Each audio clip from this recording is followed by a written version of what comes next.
Let me stay here a little longer in this body. This place is so warm. You say you like me, but...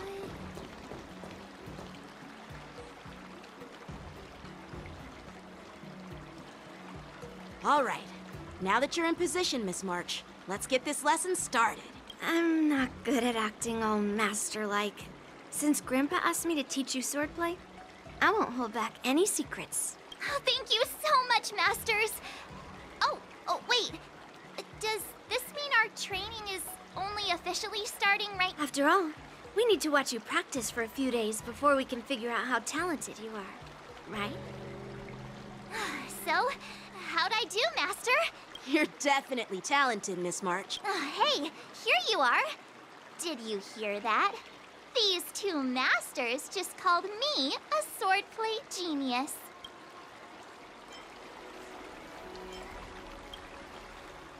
Just wait until I go back.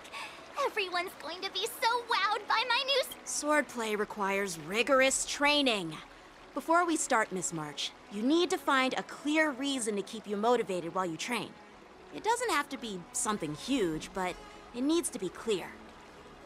In other words, even though you didn't exactly choose to be our apprentice, you still need to take the initiative during this learning process.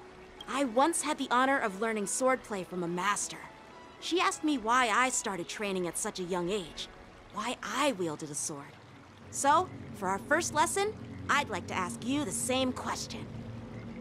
Miss March, why do you wield your sword? Why do I wield my sword? I wield my sword to take down my enemies. I mean, what other reason is there? I also questioned that sword master about why she uses her sword, and she said, to vanquish my enemies, nothing more. Miss March, you gave a similar response, which shows you've got potential.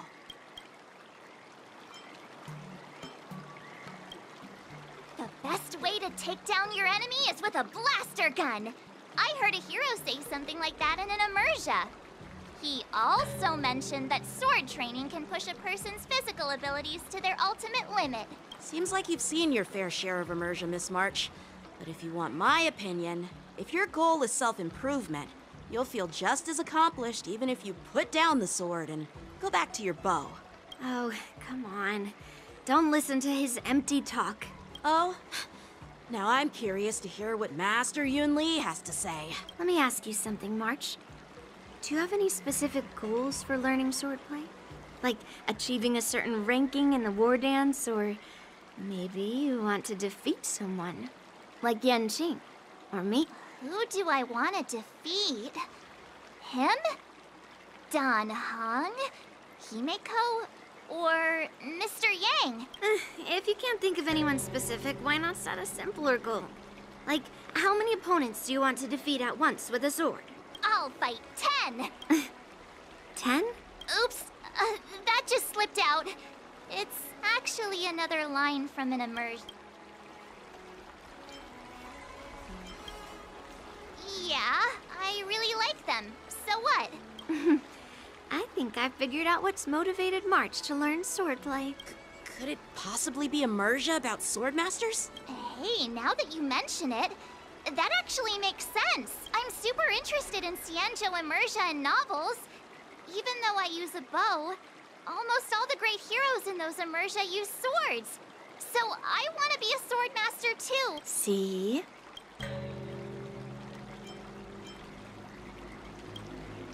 It doesn't matter. Everyone has their own preferences. Becoming a swordmaster who fights for justice and battles evil? Well, that's definitely a good reason to keep you motivated in swordplay training. Now that you've both given your approval, I have another small request. I want to perform a tea ceremony to honor you as my masters. Remember, you'll need to tap the table a few times with your fingers. Tea ceremony? Tap the table? Do we have to be so serious about accepting an apprentice for the first time? Please? That's how those heroes in the immersia show their respect.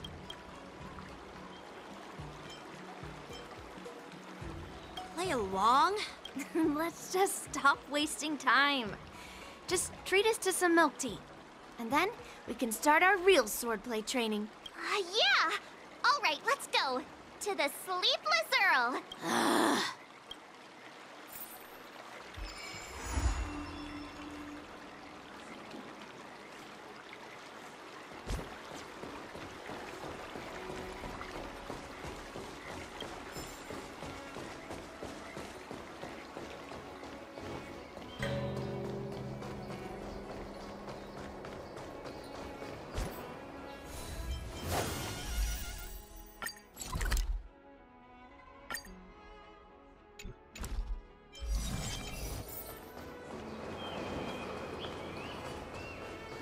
My pal, sir.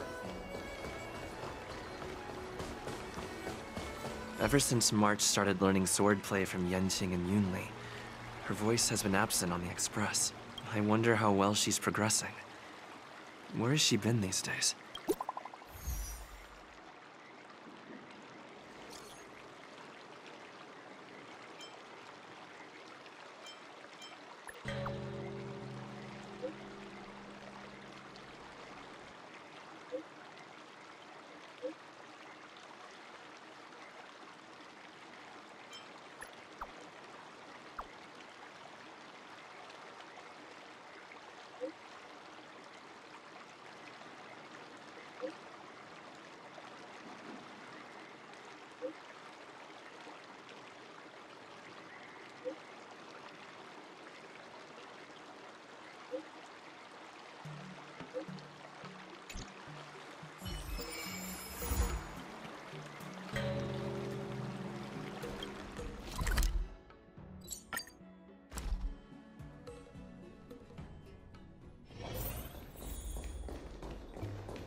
There you are.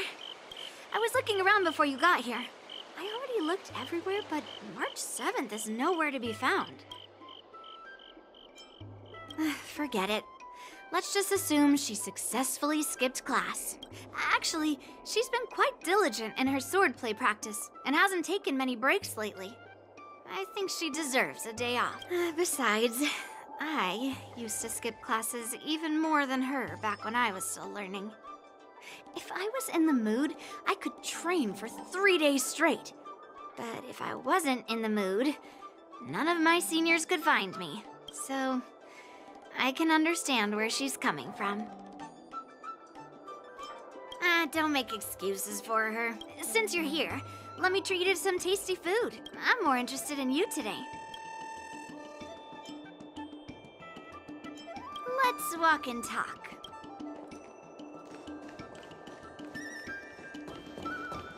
Lingsha told me there's tasty food in Arum Alley. Let's go there. Dumplings and steamed buns. The buns are huge. A table for two, please. All right, come on in. What would you like? Well, we'll have one of everything on the menu. The entire menu? Do you think it'll be enough?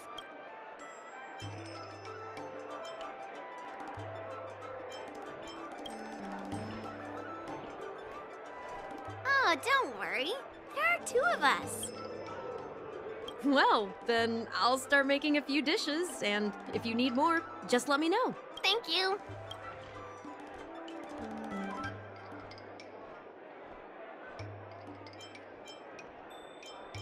No, I've thought about it. She deserves a day off. Yeah, I mean, not too much, actually. Grandpa said to never be stingy when it comes to making friends. So, how big is your appetite?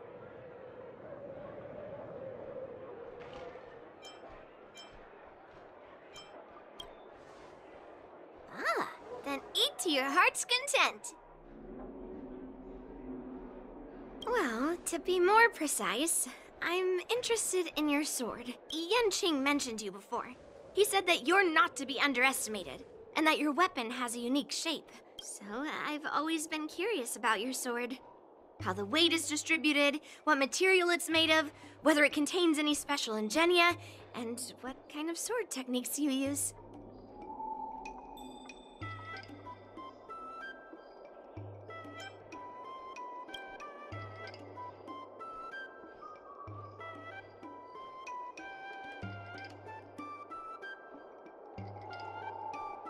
So, it really is a baseball bat. Grandpa said that a sword doesn't have to be constrained by its shape, so, in a sense, your bat is a sword too. He also said that a weapon mimics its master, so your bat actually reflects your habits and nature, you know? Let me guess. You're someone who doesn't follow the rules, enjoys improvising, and can handle yourself well against tough foes. Am I right?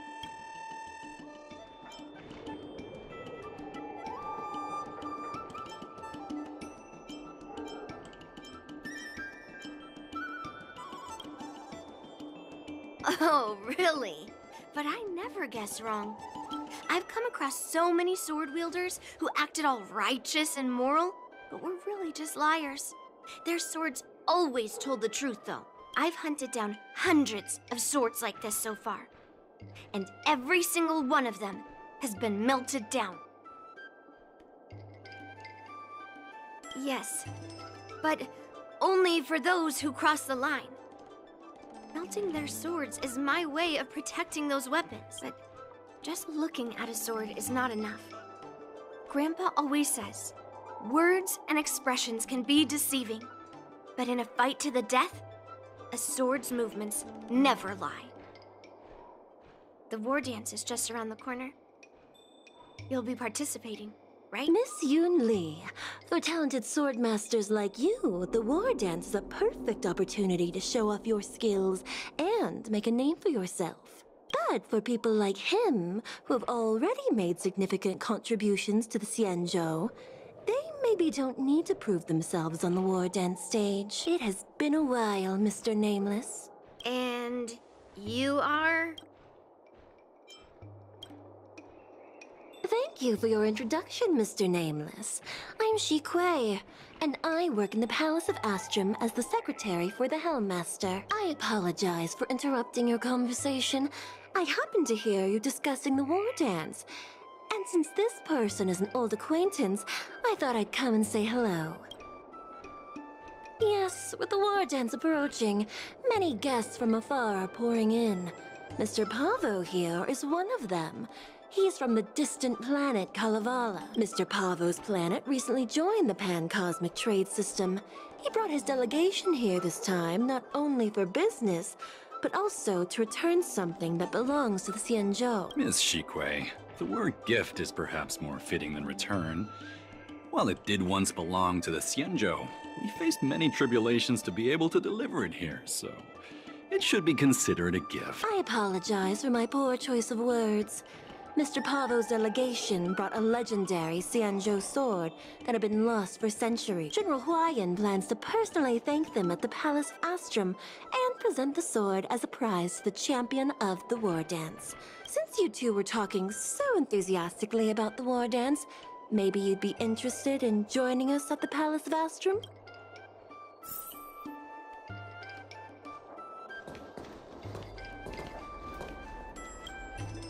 Nice to meet you both. The journey to the Xianzhou Luofu wasn't an easy one, but the scenery here is worth it. It's completely different from my homeland. Once the formalities at the Palace of Astrum are finished, I'll find a quiet spot on this street and plant a seedling. And then my mission will be complete. The Sword of Heroes will finally be returned to its rightful owners. I couldn't be happier. Oh, you mean the Mieka Kivesa? It's an incredible sword. That weapon helped the legendary heroes of my homeland slay demons, and is highly revered. It also has the power to choose monarchs. All the ancient kings of Kalevala received a sign from the sword. According to tradition, each monarch would plunge the sword into a stone, and only a hero recognized by the sword could pull it out and ascend to the throne next. Well, those are just legends from the past. No one today has witnessed it firsthand. Wonderful. It's an honor to have so many people witness the sword's homecoming.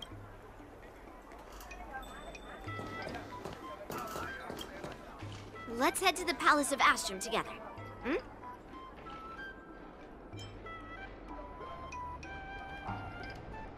I know, right? Thanks to March 7th skipping class, we get to join in on the fun. Grandpa always asks me to go look at swords with him, but he hasn't said anything about this one. It's really weird, but now that we're invited, let's go and check it out.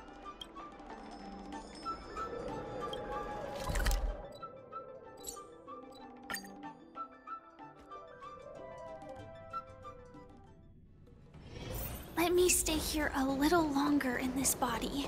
There you are. Come on, let's go to the ceremony.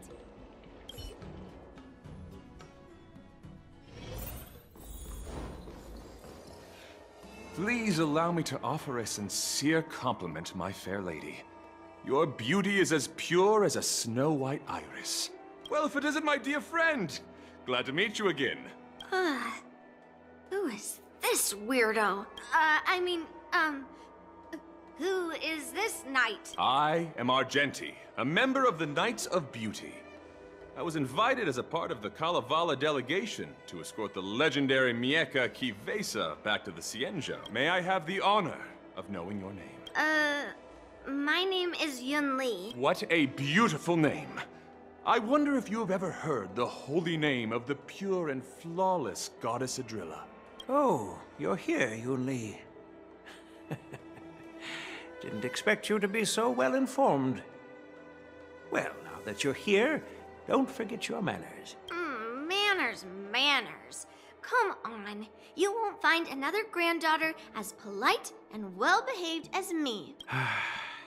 Well, just remember this is a very serious ceremony. Sorry for keeping you waiting, Mr. Pavo.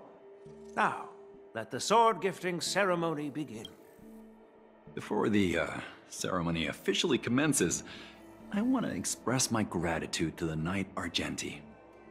Thank you for enlightening us about the sword's origin and for escorting it here safely so that we may complete this ceremony.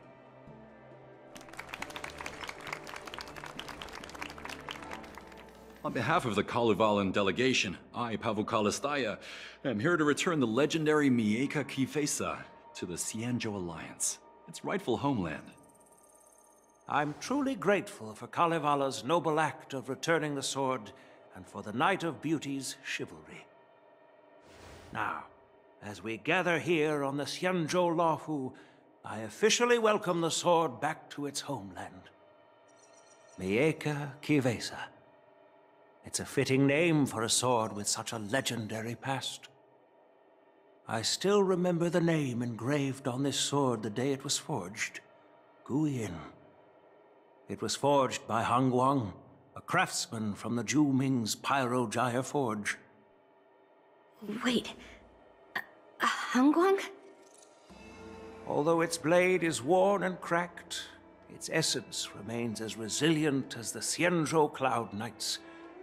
All it needs is some repairs and polishing by the skilled craftsmen of the Artisanship Commission to regain its former glory. I've decided to entrust this sword, Guyin, to the Luofu Artisanship Commission for restoration. Furthermore, it will serve as the prize for the champion of the Luofu War Dance. This sword will be wielded against abominations to protect our homeland and live up to the mission of the Kalevalan delegation that returned it from so far away. Thank you, General. It is an honor for Kalevala. Now, esteemed Knight and delegation members, please head to the Artisanship Commission, where... No! This sword was forged by Hangguang. Yunli! These esteemed guests have brought back your father's last work. Where are your manners? Oh, I didn't realize this sword was actually forged by your father. Returning it to its rightful owner is, Grandpa, give me that cursed sword right now! I'll melt away the remnants of that man's curse once and for all!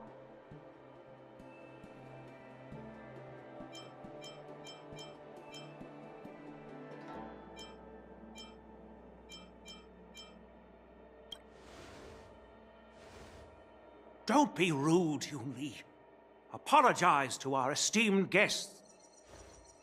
I'm sorry. I'm sorry for making a scene. But I have to melt down this cursed sword. I won't let it fall into anyone else's hands.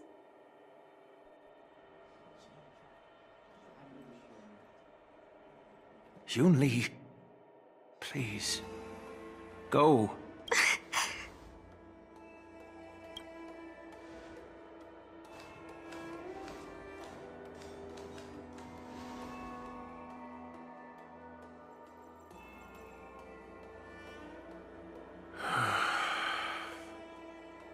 This is exactly why I didn't want Yunli to know about this. I didn't want to create trouble, but trouble found its way here anyway.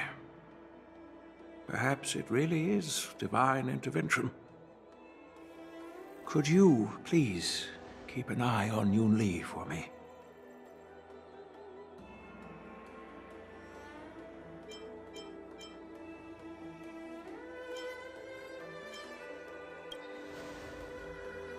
Don't worry about it.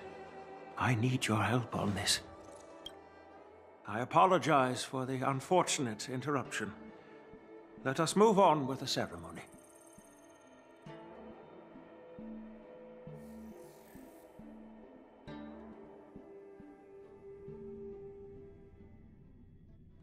Unless I'm mistaken, Yunli should be around here somewhere. Nothing in this report makes sense. That's a hefty battleship there.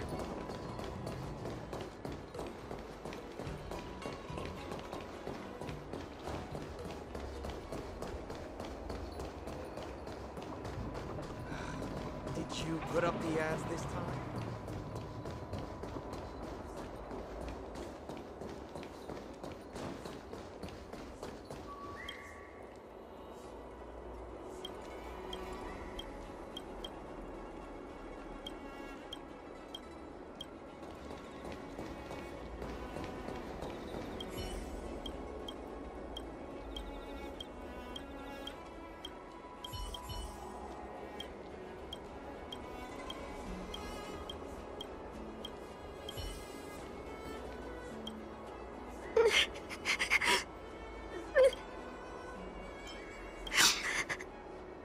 Stop watching me and say something.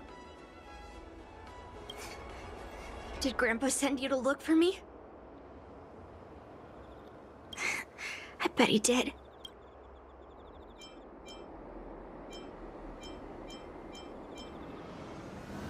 Really?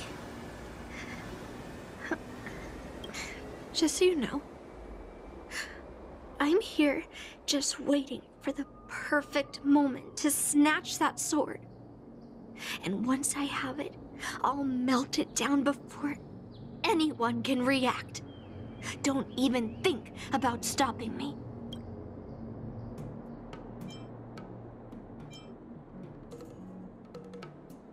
Grandpa sent you here. Surely he doesn't want you to help me. Have you heard of cursed swords? That sword is one. I guess that's what it means. A cursed sword lets anyone, even a complete novice, wield it with insane skill. Just by holding the hilt, even the weakest rookie can brandish it with incredible speed and strength. I'm not joking around. And I'm not making up some crazy story. While a cursed sword grants instant abilities to its wielder, it comes at a cost. It's like continuously adding fuel to the forge. With each swing, the sword drains the wielder's blood and essence. Day by day, the fuel will run out, leaving nothing but an empty husk. Soon enough, it will no longer be a person wielding a sword, but a mindless, killing machine, consumed by bloodlust and murderous thoughts. Oh, so you're familiar with Heliobi. That makes this much easier to explain. There was A lunatic swordsmith who infused metal blades with heliobi, as he was obsessed with turning weapons into living...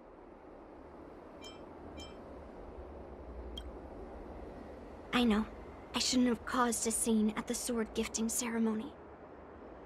But I've thought this through. If I don't make a fuss now, that cursed sword will cause a whole lot more trouble. So it's better if it's me causing the trouble. By the way, aren't they supposed to be taking the sword to the Artisanship Commission for repairs? Why haven't they come out yet? Any ideas?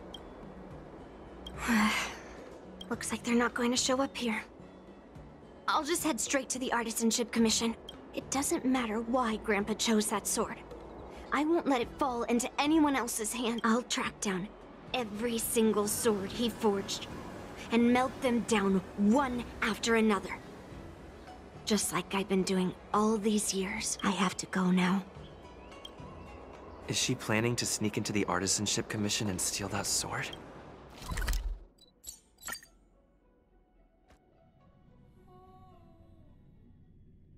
The Artisanship Commission is so big. Where could she be? Just a while ago, a girl came up to me, all fierce and demanding directions. She said she's a member of the Artisanship Commission. No idea who she is. If she really works here, how can she not know her way around? Yeah, she wasn't big at all. But that weapon of hers was pretty intimidating. She was in a hurry, heading straight for the Artisanship Commission, and I didn't want to ask too many questions. She said something like, I'm a member of the Artisanship Commission. Where do you keep your— Wait, why did you give her directions? What if she's planning to steal something? Where else? Like I said, she was headed straight for the warehouse. Yeah, that place is filled with master...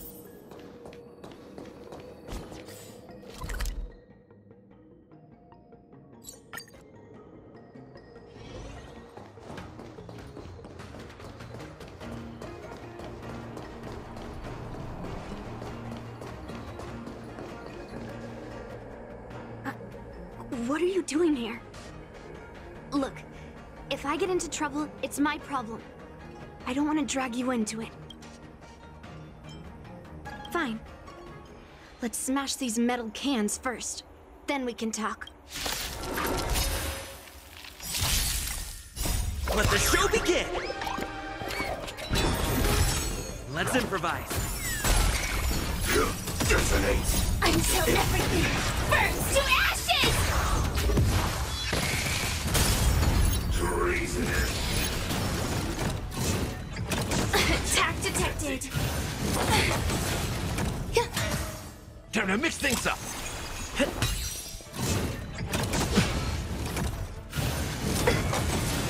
Set the seas ablaze! Let the show begin! How's this taste? My friends? Indulge yourselves! Eternal.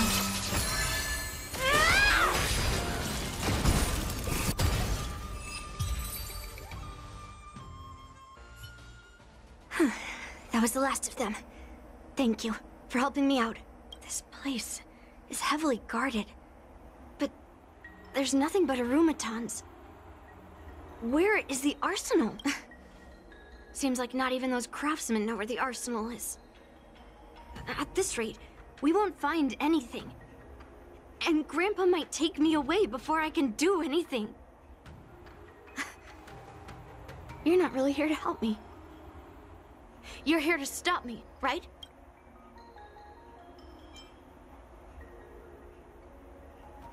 No. It's not.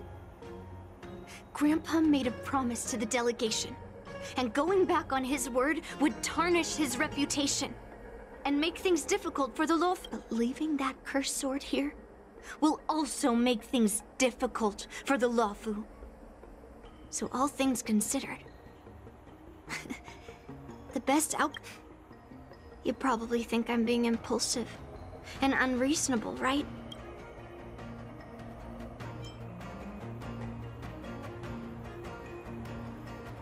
Hey, I'm not always like this. It's all because of that cursed sword. Look. I owe you an explanation. But this isn't the best place to talk. We need to find somewhere else. Let me be clear, though. I'm still pretty riled up. This is just a temporary break. I already told you about Guyan. The sword that was returned during the ceremony. It's a cursed sword, with a heliobus inside. And Hongguang, the swordsmith who forged it, is my father. I rarely mention his name to anyone other than Grandpa. Maybe, like you said, I've been avoiding having to talk about him. But as long as my mission to hunt down cursed swords continues, it's impossible to avoid the topic forever. For some reason, I feel like I can open up to you. Honestly, I don't remember much about him.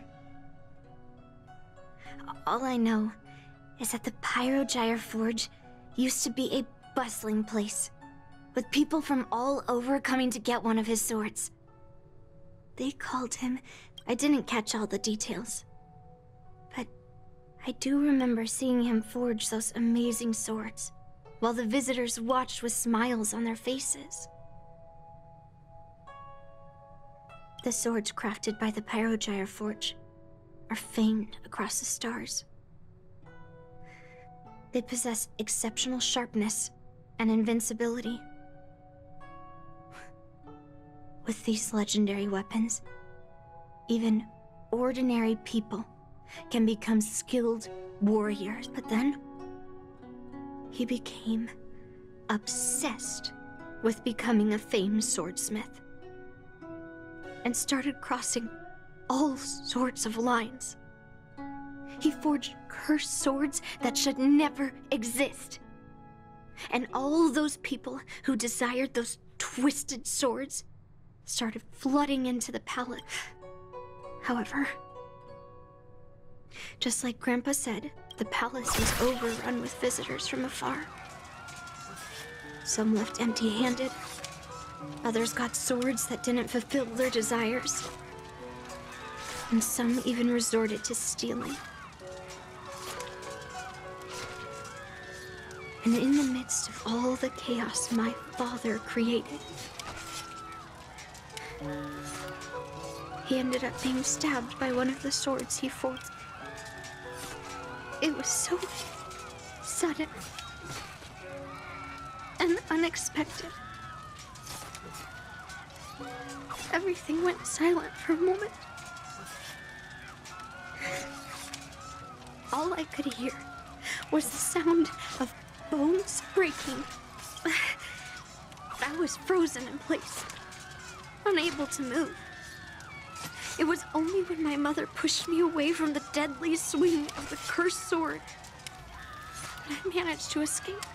I don't remember much after that, except for the pounding of my heart and the sound of my own gasps of breath.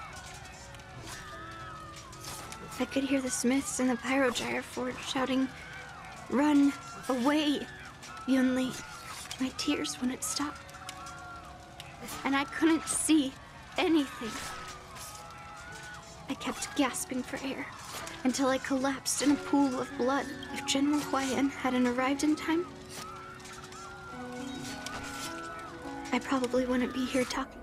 After that, General Huayan took me in and treated me like his own granddaughter. To me, he is 100 times better than my sinful father. Hongguang paid for his sins, but his troubled legacy must not go unchecked. According to the records, he forged a total of 1,382 heliobus cursed swords, and 182 of them had unique designs. When I joined the Pyrogyre Forge for training, I made a vow to hunt down all those cursed swords. So far, I found 312 of them, and Guyan will be my 313th. Like all the other cursed swords, I'll separate it from the heliobus. Then, I'll melt it down and make it part of the Blade of Forged Remnants. I've said my piece now. Even though it'll be tough for Grandpa, I still have to melt down the sword.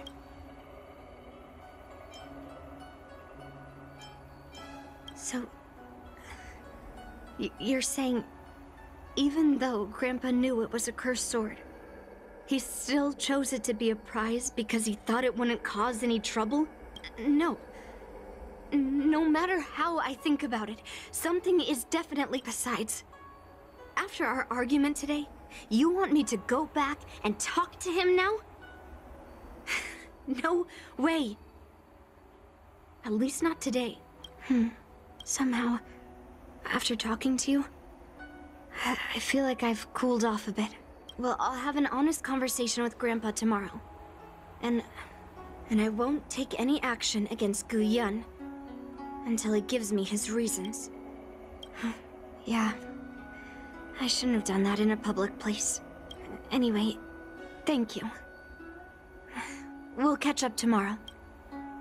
I should go back to the Palace of Astrum and to tell General Huaiyan what happened.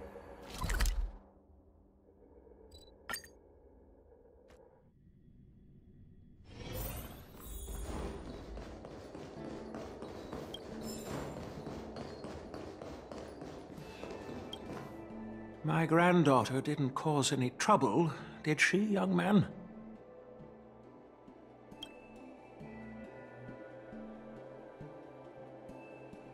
Sorry for all this trouble. Yunli told you quite a bit. Now it's time for this old man to tell my side of the story. Guang was my beloved disciple. A rare genius not seen in the Pyrogyre Forge since Yingxing. However, talent can sometimes be a curse. He had an unusual fervor for forging, and he dreamed of forging a sword with self-awareness that surpassed that of humans. He believed it would make warriors invincible without any training. According to him, while weapons of mass destruction like Zhuming flames and alchemical arrows can destroy many enemies, usually Xianzhou swordsmiths infuse a basic level of awareness into their swords to make them easier to wield. But even then, soldiers need to experience countless battles to overcome fear and sharpen their instincts. So,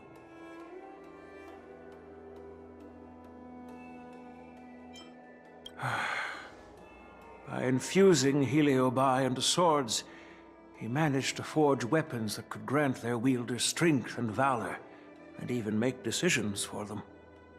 However, weapons are different from regular tools. They are meant to kill, plain and simple. After countless battles, all the anger, fear, and bloodlust are soaked up by the Heliobi within the swords. The soldiers wielding them not only gain strength, no matter how noble Hongguan's intentions were. Those weapons, soaked in blood, turned into cursed swords eventually. Later, Outworlders got wind of what he was doing and encouraged him to keep forging cursed swords. They came up, and you know what happened next. That massacre took our parents' lives, and the lives of many craftsmen in the Pyrogyre Forge. Yunli managed to survive, but she couldn't escape the horrors of that day. Yes, I don't want her to spend her whole life trapped under her father's shadow. She doesn't deserve to carry the weight of his mistakes. Despite her vow to hunt down and wipe out all cursed swords, fulfilling that vow requires immense effort. Traversing the starry seas in search of the swords is like finding a needle in a haystack. And to reclaim those swords, she has to duel the bloodthirsty wielders, teetering on the edge of life and death. She has taken back over 300 cursed swords, and has suffered the same number of fatal wounds. I took her in to give her a chance at a normal childhood, not to send her on a sword-hunting journey. Even if she manages to melt down all the cursed swords one day, what will she do with her life after? Hu Yin is indeed one of the cursed swords forged by Han. Very few swordsmiths could use Heliobai as forging material, and Han Guang was one of them. His attempt came at it. I thought this sword could be an opportunity. I wanted to tell her that her father wasn't all evil, that even the man she resents so much managed to forge a true sword of heroes. I also wanted to find a chance to tell her about the history and origin of this sword, but not during the ceremony. I've instructed the Artisanship Commission to keep the sword safe in the arsenal. If you have any doubts, feel free to ask the people involved.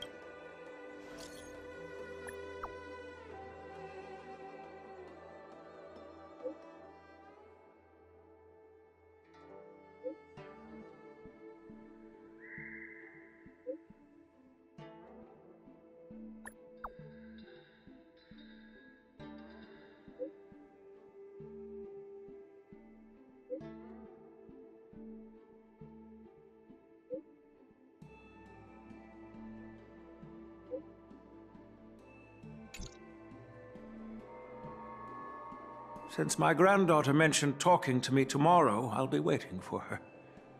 By the way, you watched over her for quite some time. You must be exhausted, aren't you?